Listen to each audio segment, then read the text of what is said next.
DW Africa Link.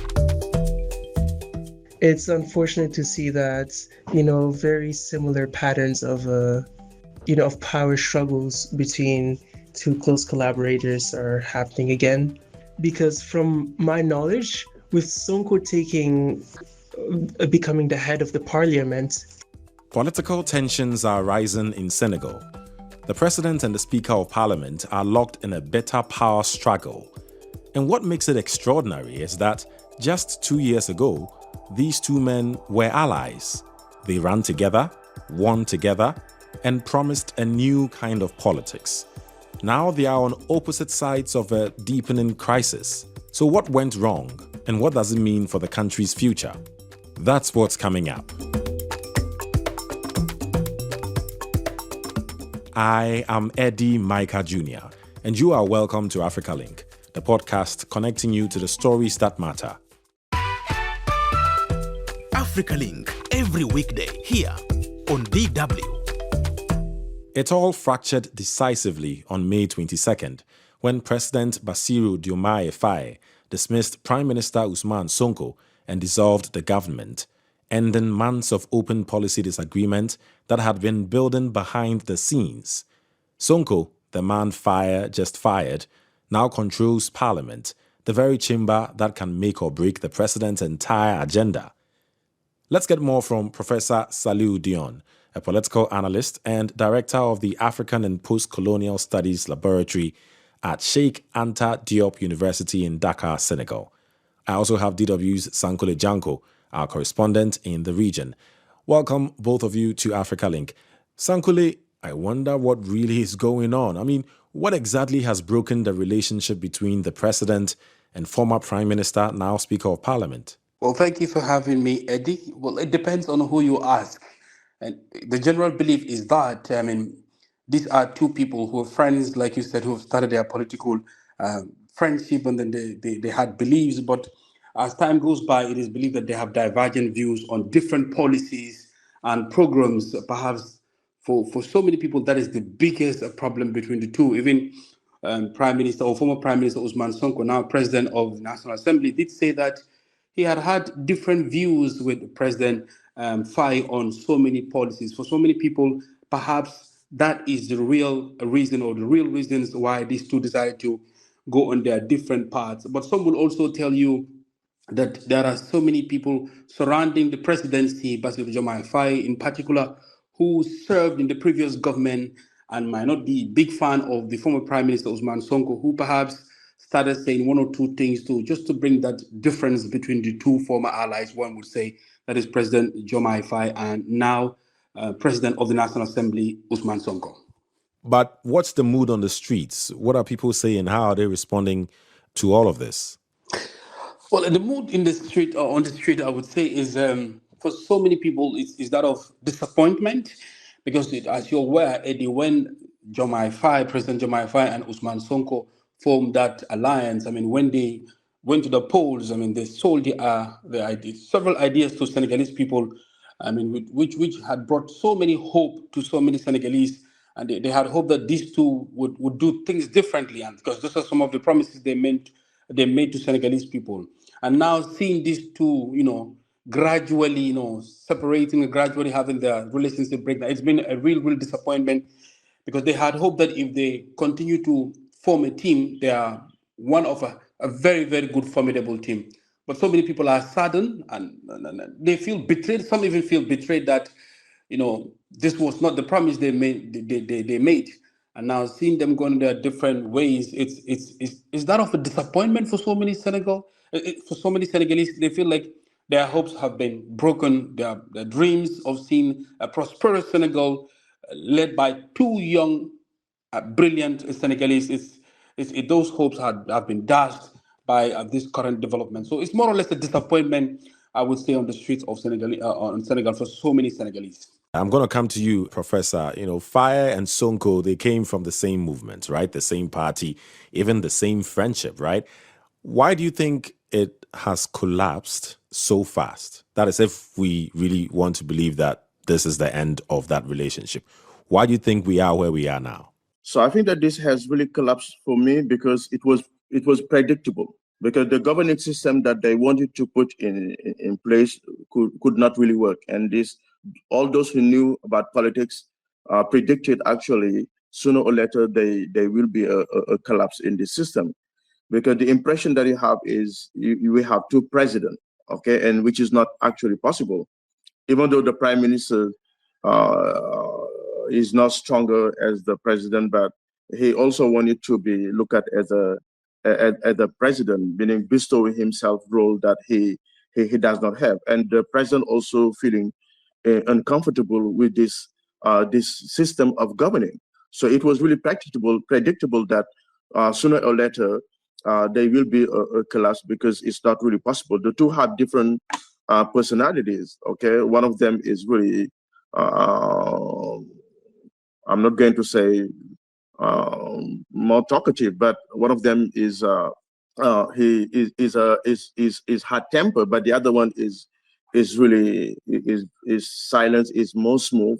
So they have different personality. It's sort of this difference in personality to be a complementary mechanism for them to rule the country, but unfortunately it turned into differences, and I think it was really predictable, because the two had, at a certain time, they had different interests, different political interests, and sometimes politics is about interest, and it's about survival. I mean, there are two inexperienced leaders in terms of governing a country, and when you come to power, actually you face the realities of the power, and sometimes you have divergences, and you cannot have a prime minister who sometimes want to act as a president or bestow sometimes roles that are not his, and sometimes the president feel uncomfortable in this way of running the country, and at a certain time also they had different interests. So what happens now? I mean, Sonko is now Parliament Speaker, while Faye, of course, is President. They are both from PASTEF, the party.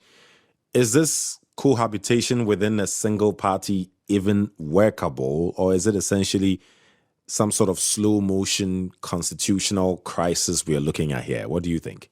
For me, there has always been cohabitation, because we know that actually the reason why when we went to the legislative election, Sonko decided to only put on the list only those from the PASTEF political parties.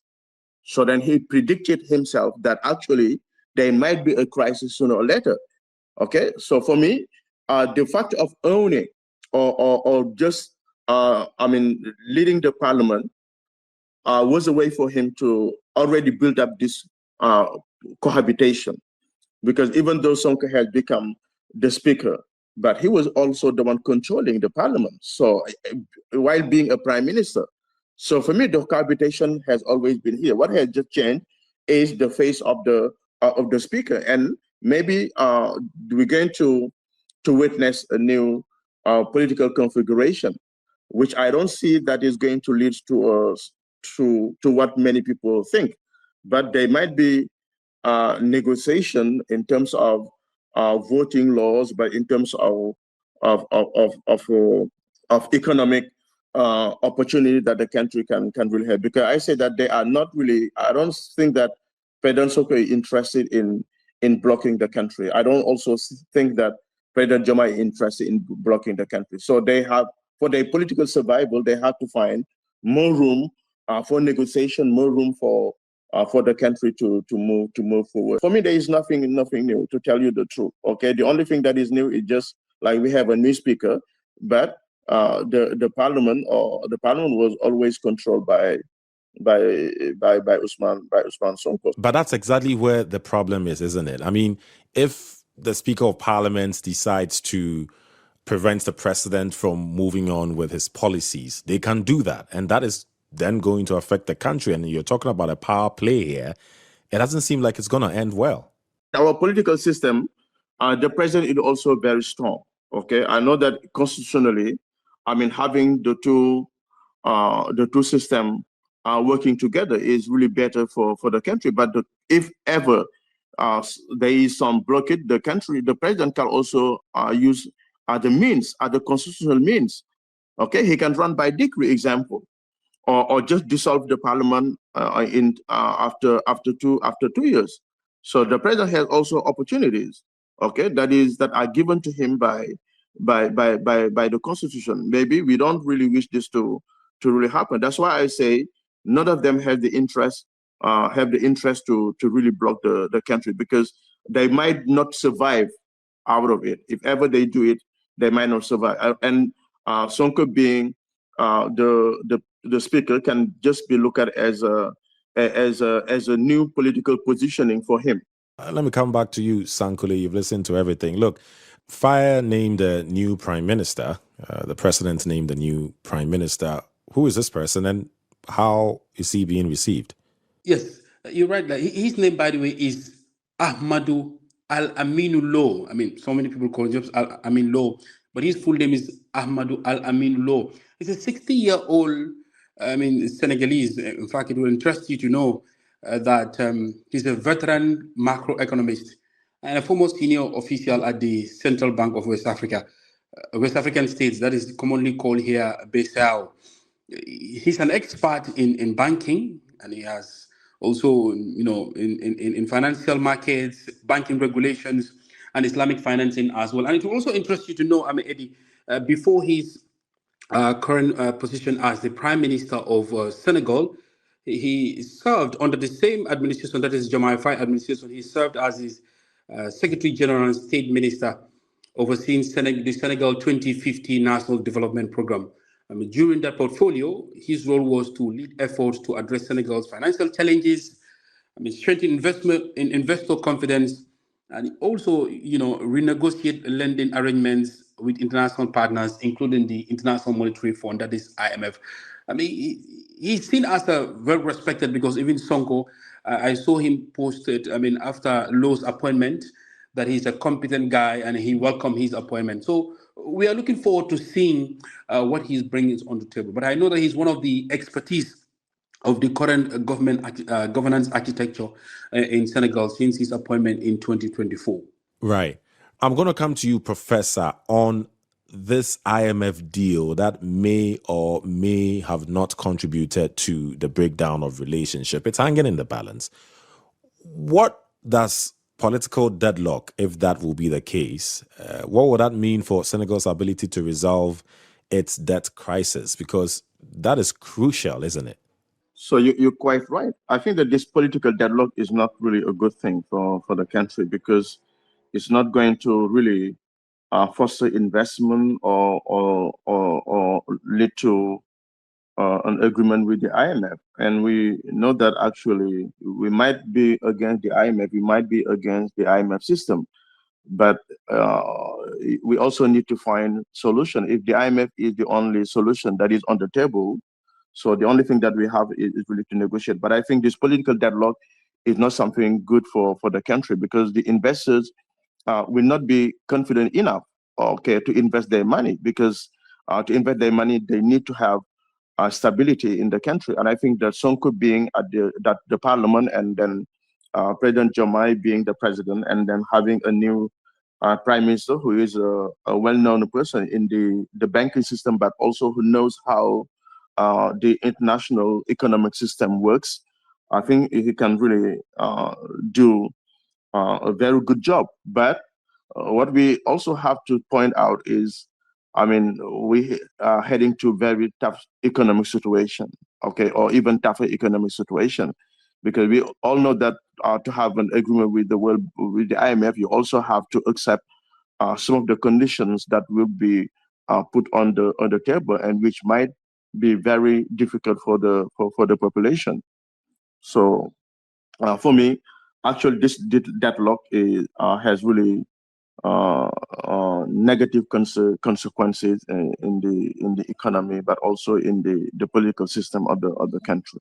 Correct me if I'm wrong. It's understood that President Faye was in favor of striking a deal with the IMF, and then former Prime Minister, now Speaker of Parliament, Ousmane Sonko, was against striking a deal because of changes that it would have made to policies and the government and all of that. Does Senegal need that IMF deal to go through? Is that what the country needs? For me, there are two options: to strike a deal with the IMF, or to make the population contribute. For me, these are the two options that exist. And the option of the prime minister, the former prime minister, was just to make the Senegalese people contribute in paying taxes.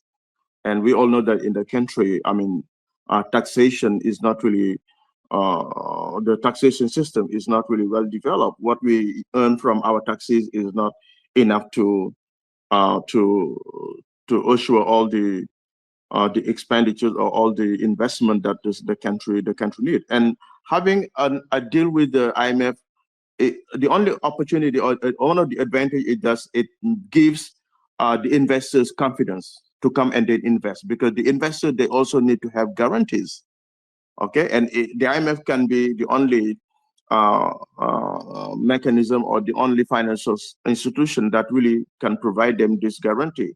And if you don't work with the IMF, so there is no way for you to attract investors. So it is an economic system in which we are and which we have no control of. Sometimes we have to abide by what we have. And then I don't know exactly if Sonko is against striking a deal with the IMF. I have never heard about. I know that actually he's against the structuring of the debt.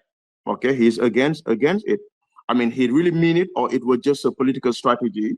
I mean, to let people know that actually he still abide by his principle against the IMF. But I don't think that with the situation of the economy, we can really go without the IMF. Maybe we can see to it that what happened in the past with the IMF won't happen again, and then struck a deal that will be advantageous for the country, because we had no solution. Okay, since the passive parties came to power, we can witness that the economy is still sinking. I don't know who is to blame for that. I don't know if it is the former governing system was to blame for that, or the new governing system. But what is important to look at is the population. They really need solution for them to live well, and then to meet the expectation of the young people, especially the young people who voted for the passive political party, who expected to have job, to expected to have better education, to expected to have this and that, and who are still waiting for all this expectation to be fulfilled. You're right about the debt restructuring thing, that both leaders were not on the same page, and that definitely contributed to the ongoing tension. But, final words before we go. Sankule, you get to go first. Professor started touching a bit on it, but, there's a saying that when two elephants fight, it is the grass that suffers. So I'm just wondering how this political fight that is seemingly still going on, how that's showing up in people's daily lives. We're talking about markets, fuel prices. What's going on? Let's take, for example, there could be, if these two were in good times and then running the country as they had promised Senegalese, obviously would have seen some improvements in terms of employment among the young people, would have seen some economic gains. But as we speak, Senegalese people are still talking about how hard life is. The livelihood of Senegalese people, unemployment is still the same, or has even increased, because instead of these two leaders focusing on improving the lives of Senegalese people, they seem to be, fighting among themselves just to gain some political gains here and there. So there's no doubt there's been a lot of impact. Their differences it's having a lot of impact on Senegalese people, and it could have been better. There could have been more employment, more jobs created during this period, but we've not seen anything of that, because they are focused on other things rather than, focusing on things that will improve the livelihood of Senegalese people, without doubt. Right. Thank you very much, Sankule. Professor, you have the final words. Clearly, the relationship has to be worked on, right? So what needs to happen in the next few weeks, or as soon as possible, to pull Senegal back from the edge? And is there anyone positioned to make that happen? So I think that what is going to happen in the next week to come is really hard to tell, because sometimes we might not really have the necessary element to say what is going on. We just focus on the different narrative. All that we can say is there is going to be more positioning in political positioning in the week to come, and which is really disappointing for me, because people should be working toward improving the living condition of the people. I mean, working toward meeting what they promised to the Senegalese population. We are under the impression that each of them is really working for his political positioning, for his political survival. But I'm optimistic that we might really find ways and means to really resolve this problem, and then see how we can find more room for negotiation, because Senegal has always known political crisis, and all the political crises have been solved without any problem. And for me, the only one that really made the democracy is the only one that can solve this problem is the population. And sometimes we forget about this dormant population, this population that is really observing. That's why I always say that after the election, you cannot know who has the majority. Okay, the majority after the election and the majority 2 years after is quite different. Okay, so we also have a dormant majority that is really here. Okay, and I think this is the dormant majority that is going to solve the problem, because they will all think of the consequences of their political act. Thank you very much, Professor Saliu Dion, Director of the African and Post-Colonial Studies Laboratory at Sheikh Anta Diop University in Dakar, also a political analyst. And also many thanks to you, Sankole Janko, DW correspondent in the region. Let's get more on how the situation on the ground is playing out in Senegal. I think, personally, I believe it's very regrettable, you know? Like, I followed the situation very loosely, so I'm not the most educated, but it's unfortunate to see that, very similar patterns of, of power struggles between two close collaborators are happening again. Yeah, I think it's going to be a very interesting political landscape, because from my knowledge, with Sonko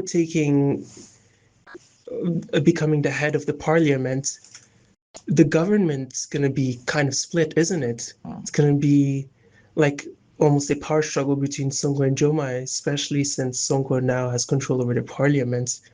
Yeah, again, I do think it's fairly regrettable. Like, with the election of Sonko, Diomaye, there were so many promises of no more shenanigans, like a better moving forward in a better way.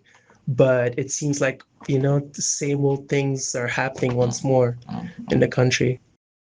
I think it won't have an impact in the sense that the promises that were actually promised at the start, because there are already a lot of concerns that, oh, they're not really fulfilling the promises. And now it looks more than ever that it's just not really gonna, like, meaningful change is not gonna happen to the country. So I think that's the major impact that's gonna happen, especially since politically we cannot get internal affairs sorted out still. The people of Senegal see this new outcome of Diomaye and Sonko as a betrayal. That's for sure. But now, as a betrayal, you would normally expect that the betrayed be abandoned and remained in terrible circumstances. However, he was calm and collective about it and said he was going to sleep peacefully at Cité Keurangi. And now today we see him as the president of the National Assembly. Keep in mind what impact the National Assembly can have on the presidency. I believe we can expect some grand outcomes politically between the new president of the National Assembly and that of the Republic. It is going through some economic turbulence as of right now, that's for sure. But now, the future, well, that is going to have to hang in all of our prayers. Because why? Both people have different visions, and that means the people who are behind each and every one of those two also have different visions, which can eventually lead to conflict. But we're all gonna have to pray for none of that to happen. Senegal has long been seen as proof that democracy can work in West Africa, that elections can be free, power can change hands peacefully, and a new generation can lead differently. Now, that reputation is being tested. What happens next between Faye and Sonko will shape more than just Senegal's politics or economy. What do you think? Share your thoughts with us on Facebook at DW Africa. Listen on Spotify or wherever you get your podcasts. And subscribe to our DW Africa YouTube channel so you never miss an episode. This show was co-produced and edited by Isaac Mugabe. And I am Eddie Micah Jr. Thanks for listening.